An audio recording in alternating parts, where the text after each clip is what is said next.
Hi beautiful people, I hope कि आप सब बहुत अच्छे हैं, आप सब बहुत खुश हैं एंड मेरे यूट्यूब चैनल पर आपका स्वागत है। सबसे पहले इस वीडियो में मैं आपको दिखाना चाहता हूँ, ये जो नाम अगर आप पढ़ सकते हो, लिखा है बासिलिका सैन मार्को। ये जो नाम है ये है इस बासिलिका, आप धीरे धीरे देख सकते हो, ये बहुत ही फेमस लैंडमार्क है एंड हिस्टोरिकल मॉन्यूमेंट है, और वो भी इटली का एंड वो भी वेनिस में।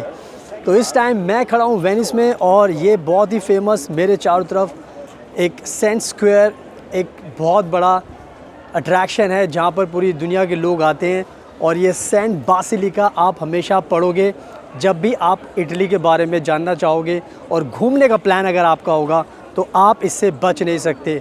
तो इसीलिए मैंने आपको दिखाया कि इस टाइम ये है बहुत बड़ा अट्रैक्शन, इसको देखने के लिए आते हैं। अभी मैंने आपको एक क्लोज से दिखाया है, अब मैं इसको आपको दूर से दिखाऊंगा, और साथ में मैं आपको बताने वाला हूँ कि इस टाइम अगर आपको भी इटली में आना है तो मैं आपकी गाइड बन सकता हूँ, मैं आपकी मदद कर सकता हूँ, मैं आपको अच्छे से एक्सप्लेन कर सकता हूँ कि कैसे आपको इटली में आना पॉसिबल रहेगा आपके लिए। तो जैसे जैसे मैं आगे बढ़ रहा हूँ, आप देख रहे हो पीछे मेरे आपको दिखाई दे रहा है ये beautiful attraction Saint Basilica church है, ये बहुत फेमस है। अब आप देख सकते हो मेरे पीछे, और आपको साफ दिखाई दे रहा होगा। अब मैं आपको अच्छे से एक्सप्लेन करता हूँ कि अगर आपको भी इटली में आना है और आपको टूरिस्ट वीज़ा पर आना है तो मैं आपको अच्छे से एक्सप्लेन करता हूँ पूरा का पूरा प्रोसेस, ताकि आज आपको मेरे इस वीडियो में अच्छे से जानकारी मिल जाएगी। और मैं बताना चाहता हूँ कि मैं वर्ल्ड में ट्रैवल करता हूँ, बहुत सारी कंट्रीज़ विज़िट करता हूँ, एंड आपको गाइड करता हूँ कि अगर आपको भी आना है तो आपको क्या क्या रास्ते यूज़ करने चाहिए, कैसे आपको वीज़ा मिलेगा, कौन कौन से डॉक्यूमेंट्स लगते हैं, कहाँ पर आपको रहना चाहिए, कितना आपका कम खर्चा होगा। तो आप देखो जैसे जैसे मैं आगे बढ़ते जा रहा हूँ, पीछे सेंट बासिलिका और भी क्लियर होता जा रहा है। तो ये बहुत ब्यूटीफुल है, आपने इसको गूगल पर पिक्चर्स में बहुत देखा होगा। तो मैं यहीं पर खड़ा हूँ और यहीं पर मैं आपको एक्सप्लेन करने वाला हूँ टूरिस्ट वीज़ा का प्रोसेस, कैसे आपको टूरिस्ट वीज़ा मिल सकता है इटली का, ताकि अगर आपने भी सपना देखा है इटली में आने का तो आपका ये सपना पूरा हो सकता है। तो पूरी वीडियो एंड तक देखना, बिकॉज़ मैं सब कुछ एक्सप्लेन करने वाला हूँ, ताकि उससे आपको नॉलेज मिल जाएगी। और मेरे इंस्टाग्राम को प्लीज़ फॉलो कर लेना, बिकॉज़ वहाँ पर आपको मेरी सारी कंट्रीज़ के विज़िट के अट्रैक्शंस मिलेंगे, आपको काफ़ी नॉलेज मिलेगी।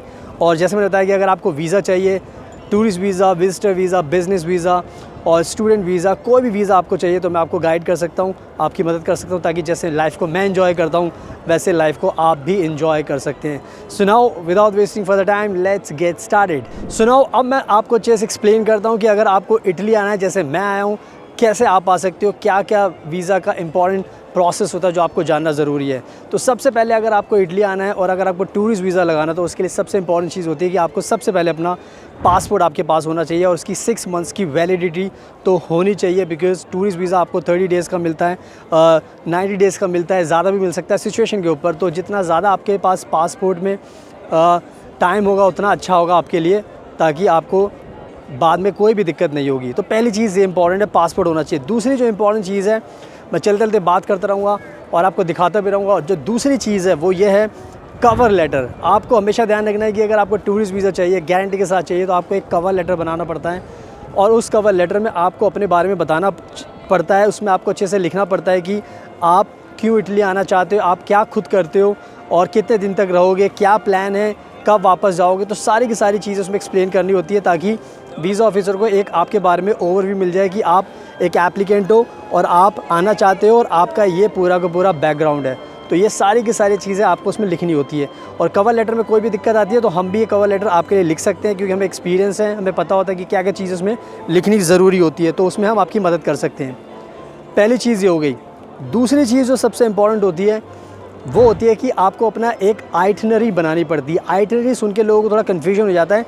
बेसिकली ट्रैवल आइटिनरी का मतलब होता है कि आपको अपने पर डे की एक एक्सप्लेनेशन देनी पड़ती है कि क्या क्या आप किस किस दिन करने वाले हो। तो मैं थोड़ा सा एक्सप्लेन कर देता हूँ, उसमें आपको नॉलेज मिल जाएगी। तो उसमें आपको जैसे फॉर एग्जांपल आपको इटली आना है, आपको 5 दिन के लिए आना है। तो 5 दिन के लिए जब आपको इटली आना है तो आपको ये मेक श्योर करना पड़ेगा कि 5 दिन का प्लान आपको उसमें लिखना पड़ेगा। फॉर एग्जांपल आप 10 अगस्त को आ रहे हो, तो 10 अगस्त को किस फ़्लाइट से आओगे, फ़्लाइट में आने के बाद कहाँ पर किस एयरपोर्ट पे उतरोगे, उसके बाद कौन सी ट्रैम लोगे, कौन सी बस लोगे, ये आपको पता होना चाहिए। इसके साथ साथ नेक्स्ट चीज़ कि किस होटल में रुकोगे, कहाँ पर रुकोगे, और फिर अगर कहीं घूमने जाना तो कहाँ पर घूमने जाओगे।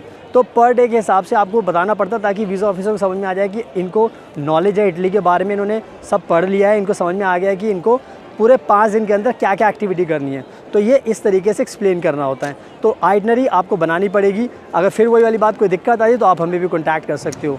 दूसरी चीज़ हो गई, इसके बाद जो नेक्स्ट इंपॉर्टेंट चीज़ होती है वो होती है आपके बैंक फंड्स। बिकॉज सिंपल सी बात है, वीज़ा ऑफिसर को ये विश्वास होना चाहिए कि अगर आप आ रहे हो तो आपके पास पैसा भी होना चाहिए ताकि इटली में आने के बाद आपको कोई भी प्रॉब्लम ना हो।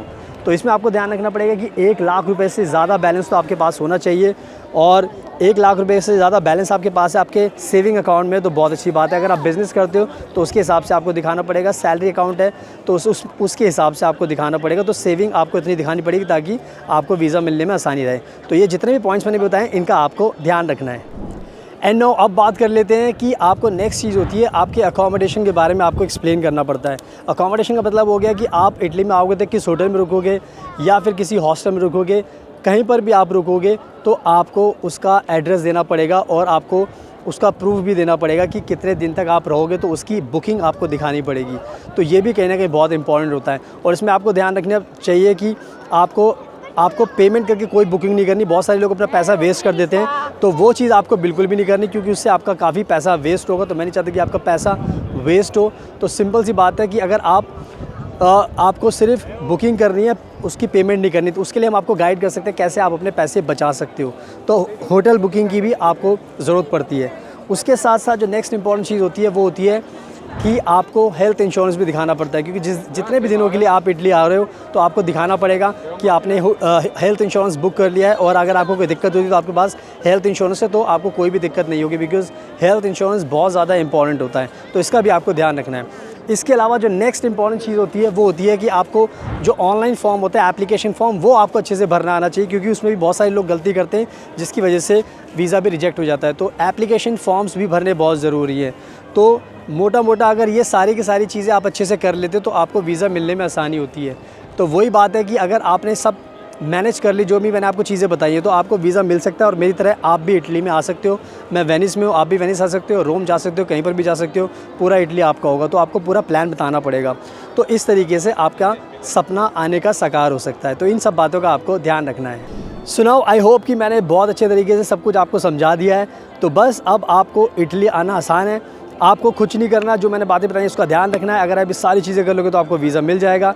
और अगर इन केस कोई दिक्कत होती है तो आपको पता है कि मैं ऑलरेडी घूमता रहता हूँ, मुझे पता है, तो आप मुझे भी कॉन्टैक्ट कर सकते हो। मैं भी आपकी चीज़ों में हेल्प कर सकता हूँ, डॉक्यूमेंट्स प्रिपरेशन में, कवर लेटर में, आइटनरी में, और कहाँ आपको रुकना है, कहाँ पर आप ट्रैवल कर सकते हो, कैसे आप पैसे बचा सकते हो। तो मेरे चैनल को फॉलो करोगे तो इटली पर बहुत सारी वीडियोस आपको मिल जाएंगी जहाँ मैंने हर चीज़ के बारे में बताया है। कहाँ पर रुकना चाहिए, क्या क्या खा सकते हो, कहाँ पर रुक सकते हो, कितना पैसा बच सकता है, सारी चीज़ें आपकी ईजी हो सकती है। तो जो भी मैंने चीज़ें बताई हैं उसका ध्यान रखना, मुझे कॉन्टैक्ट कीजिए और प्लीज़ मेरा इंस्टाग्राम ज़रूर फॉलो करना और मेरा यूट्यूब चैनल भी फॉलो कर लो ताकि उससे आपको मेरे टच में रहो आप और ट्रस्ट बिल्ड हो, ताकि आपको कभी भी आना हो तो आप मुझे कॉन्टैक्ट करोगे तो आपकी मैं मदद कर सकता हूँ। So thank you so much आपके कीमती टाइम पर। Best of luck and please हमेशा ध्यान रखना। और आपको दिखा दिया मैंने सेंट बासिलिका, तो बस ये टूरिस्ट अट्रैक्शन है, आपको इसको देखने आना चाहिए। ऐसे और भी अट्रैक्शंस हैं जो मैंने वीडियो में बताए हैं, उनको भी आप देखने आना चाहिए। तो सारी चीज़ें आपके लिए आसान हो जाएगी।